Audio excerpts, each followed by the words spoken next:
তো 2025-এ তোমরা যারা উচ্চ মাধ্যমিক দেবে, মানে এখন যারা 12-এ উঠেছো, ফাইনাল পরীক্ষা দিয়ে 12-এ উঠেছো, তো তোমাদের জন্য আজকের খুব গুরুত্বপূর্ণ একটা কথা। অবশ্যই কিন্তু তোমরা ভিডিওটা দেখো এবং ভিডিও ভালো লাগলে অবশ্যই একটা লাইক করে দিও। ওকে, আচ্ছা, কী গুরুত্বপূর্ণ কথা, তোমাদের যে ক্লাস 12-এর সিলেবাস ছিল, মানে এবছর যারা এইচএস দিয়েছে 2024-এ, এই সিলেবাস নাকি চলবে না, এই নিয়ে নানা রকম গুঞ্জন শোনা যাচ্ছিল, তোমাদের সিলেবাস নাকি চেঞ্জ হবে। তো এক্ষেত্রে আমি তোমাদের বলে রাখি, তোমাদের সিলেবাস কোনো রকম চেঞ্জ হবে না। তার মানে তোমাদের 2024-এ যারা উচ্চ মাধ্যমিক দিয়েছে, তোমাদের দাদা দিদিরা, তাদের যেই সিলেবাস ছিল তোমাদের সেই সিলেবাসেই পরীক্ষা হবে। তাই আর কারোর কথায় কান না দিয়ে পড়তে স্টার্ট করো। এটা হলো প্রথম কথা। এবার দ্বিতীয় যে গুরুত্বপূর্ণ কথা, সেটা হচ্ছে তোমাদের পর্ষদ থেকে রুটিন পাবলিশ করে দিয়েছে। অর্থাৎ 2025-এর পরীক্ষা কবে থেকে শুরু হবে সেটা তোমাদের একটা রুটিন দিয়ে দেওয়া হয়েছে। তোমাদের মার্চের 3 তারিখ থেকে শুরু হচ্ছে উচ্চ মাধ্যমিক পরীক্ষা, তোমরা যারা 2025-এ উচ্চ মাধ্যমিক দিচ্ছ।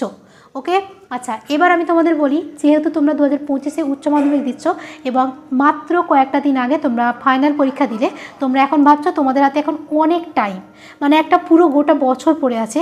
এটা ভেবে অনেকেই তোমরা কিন্তু গায়ে একটা হাওয়া লাগিয়ে ঘুরে বেড়াচ্ছ। এটা তোমাদের কতটা অংশে ঠিক আমি বলবো, তুমি যদি একটা ভালো রেজাল্ট করতে চাও সেক্ষেত্রে তুমি এখন থেকে পড়ো। কেন আমি এই কথাটা বলছি, দেখো, অনেক স্টুডেন্ট এমন আছো তোমরা যারা মাধ্যমিক পরীক্ষা ভালো দাওনি বা মাধ্যমিকের রেজাল্ট ভালো হয়নি এবং তোমরা চাও তোমাদের এইচএসের রেজাল্টটা ভালো হোক, অথবা এই কিছুদিন আগে পর্যন্ত তোমাদের যখন পরীক্ষা আসে তোমরা মনে মনে ভাবতে থাকো যে যদি আমরা প্রথম থেকে পড়তাম তাহলে হয়তো ভালো পরীক্ষা হতো। এটা অনেকের মনে আসে, কারণ তোমরা খুব ভালো স্টুডেন্ট। এই রকম 2025-এ তোমরা যখন উচ্চ মাধ্যমিক দিতে যাচ্ছ, তোমার মানে যেতে তোমাকে হবেই, পরীক্ষা তুমি দেবেই, তো সেক্ষেত্রে তোমার প্ল্যান কেমন হওয়া উচিত, কিভাবে তুমি পরীক্ষা দিলে খুব ভালো একটা র্যাঙ্ক করবে। তো চলো তোমাদের আমি কয়েকটা পয়েন্ট বলবো, তোমরা এই পয়েন্টগুলো মানলে কিন্তু খুব সহজেই একটা ভালো রেজাল্ট করতে পারবে। তো দেখো, প্রথম পয়েন্টটা আমি যেটা তোমাদের বলবো সেটা হচ্ছে শুরু করো প্রথম থেকে। এই পয়েন্টটা তোমাদের মনে রাখতে হবে। কেন তোমাদের শুরু করো প্রথম থেকে এটা বলছি, দেখো, পরীক্ষা তোমাদের একটা গোটা বছর পর। এটা তোমাদের মনে হচ্ছে যে তোমাদের কাছে অনেক দিন সময়, তো সময়টা আমরা অনেক মনে করি আর বাজে জায়গায় আমরা সময়টাকে নষ্ট করি এবং আমরা ভাবি যে আমরা বছরের শেষে গিয়ে ভালো করে পড়াশোনা করে রেজাল্ট ভালো করে নেব। এক্ষেত্রে বেশিরভাগ সময় আমরা কিন্তু ভালো রেজাল্ট করতে পারি না। এটা 99% পরীক্ষায় কিন্তু দেখা গেছে, আমরা পরীক্ষায় রেজাল্ট ভালো করতে পারি না। কারণ তুমি একটা কথা ভাবো, তোমার খিদে যতটুকু তুমি তো ততটুকুই খাবে, তোমার খিদে এইটুকু, আর তুমি যদি এত একচোটে খেয়ে নাও সেক্ষেত্রে তুমি কী করে হজম করতে পারবে। ঠিক সেই রকম পরীক্ষার 1 মাস বা পরীক্ষার 1 মাস বা 2 মাস আগে যদি আমরা পড়তে বসি, আমরা এত পাহাড় সমান পড়া সেটা কিভাবে শেষ করব। তাই মনে রাখতে হবে শুরুটা আমাদের করতে হবে একেবারে প্রথম থেকে। তাই শুরু করো প্রথম থেকে। এই যে প্রথম থেকে তুমি যদি 2 ঘন্টা পড়ো বা 3 ঘন্টা পড়ো, দেখবে ইনাফ, এর থেকে বেশি আর পড়তে হবে না। তুমি 3 ঘন্টা বা 2 ঘন্টা পড়লে এটাই তোমার জন্য যথেষ্ট। সকালে 1 ঘন্টা, রাতে 2 ঘন্টা, এই 3 ঘন্টা পড়লে তুমি কিন্তু যথেষ্ট ভালো একটা রেজাল্ট করতে পারবে যদি তুমি প্রথম থেকে পড়ো। ওকে, আচ্ছা আচ্ছা, এবার চলে যাচ্ছি আমাদের দ্বিতীয় পয়েন্ট, যেটা মনে রাখতে হবে সেটা হচ্ছে রোজের পড়া রোজ করে নাও। তোমার স্কুলে যদি কোনো পড়া বোঝায় বা তোমার টিউশনে যদি কোনো পড়া বোঝায়, সেটা কি করবে, সেটা সঙ্গে সঙ্গে আসো, এসে সেটাকে পড়ো। যদি বুঝতে না পারো সেক্ষেত্রে আমরা রয়েছি অনলাইন টিউটর, তোমাদের অবশ্যই হেল্প করব। দেখো, আমাদের এই চ্যানেলে অনেক ভিডিও আপলোড করা আছে, তোমরা দেখে নিতে পারো। যদি আমার চ্যানেলে সেই ভিডিও না পাও, বাকি যে চ্যানেল আছে, যেই চ্যানেলটা তোমার ভালো মনে হবে, তুমি যেখান থেকে বুঝবে, ঠিক আছে, তুমি যাতে বুঝতে পারো। আমি পড়াচ্ছি বলে আমার থেকেই দেখতে হবে এটা কখনোই নয়। বিষয়টা হচ্ছে তোমার বোঝার।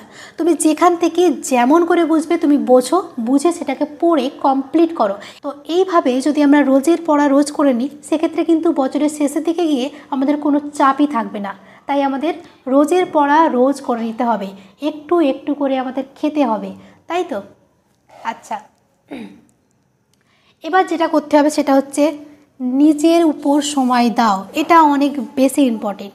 আমরা সবই করি, শুরু করি, পড়তে শুরু করি, কিন্তু নিজের উপর নিজের সময় দিই না। তার মানে কি? তার মানে হচ্ছে আমাদের কোন সাবজেক্টটা অনেক বেশি কঠিন লাগছে, কোন সাবজেক্টটা আমার অনেক বেশি ভয় লাগছে, সেটা যত বেশি ভয় লাগে আমরা তত বেশি এড়িয়ে চলি। এর ফলস্বরূপ কী হয়? প্রথম একটা গোটা বছর তো কিছু হয় না, কিন্তু যখন আমরা মাধ্যমিক বা উচ্চ মাধ্যমিক দিই তখন কিন্তু তার ফলটা আমরা পাই। অনেক ক্ষেত্রে দেখবে সেই সাবজেক্টে অনেকে ফেল করে বা এত মানে কম নাম্বার আনে যেটা কখনো কেউ আশা করে না, বা পরীক্ষার আগের দিনে খুব ভয় লাগে। তাই ভীতি দূর করার জন্য যেই সাবজেক্টটা কঠিন তোমার নিজের মনে হয় তুমি এখন থেকে পড়তে স্টার্ট করো। আমি তোমাকে কথা দিচ্ছি তুমি খুব ভালো রেজাল্ট করতে পারবে। তাই নিজের উপর নিজের সময় দাও। ওকে? আচ্ছা, এই 3টে পয়েন্ট তো মনে রাখতেই হবে আমাদের রোজকার লাইফের জন্য, যারা বিশেষ করে এইচএস দিচ্ছ। আরও একটা পয়েন্ট, আচ্ছা এবার আমরা যেই পয়েন্টটা মনে রাখবো এবং শেষ পয়েন্ট, সেটা হচ্ছে যেটা পড়বে সেটা একটা লেখার অভ্যাস করো। কিভাবে লিখবে? দেখো, তোমাদের কিন্তু 80 নম্বরের আনসার লিখতে হবে, সেটা হোক বাংলা হোক ইংলিশ। হ্যাঁ, অনেক ক্ষেত্রে তোমাদের 30 নম্বরের প্রজেক্ট থাকে, কিন্তু 70 নম্বরের তো তোমাদের লিখতে হয়। তো যেহেতু তোমাদের লিখতে হয়, বড় প্রশ্ন লিখতে হয়, তোমরা অবশ্যই এখন থেকে লেখার অভ্যাস করো।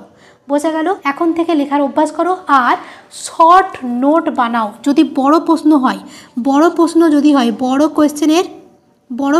কি হবে? বড় প্রশ্ন হলে কি করতে হবে? শর্ট নোট, ছোট নোট বানাও। ঠিক আছে? চার্ট আকারে নোট বানাও, চার্ট আকারে নোট বানাও। কেমন নোট? যেমন ধরো তুমি একটা কোনো গল্প পড়লে, সেই গল্পের 3-4টে ক্যারেক্টার নিয়ে নাও। ঠিক আছে? ক্যারেক্টারগুলোকে মনে রাখো, কার কি ক্যারেক্টারের নাম মনে রাখো। ঠিক আছে? এবং তাদের কি কাজ এটুকু মনে রাখো, আর গল্পের সারমর্ম জাস্ট এইটুকু একটা ছোট করে ছক করে নাও।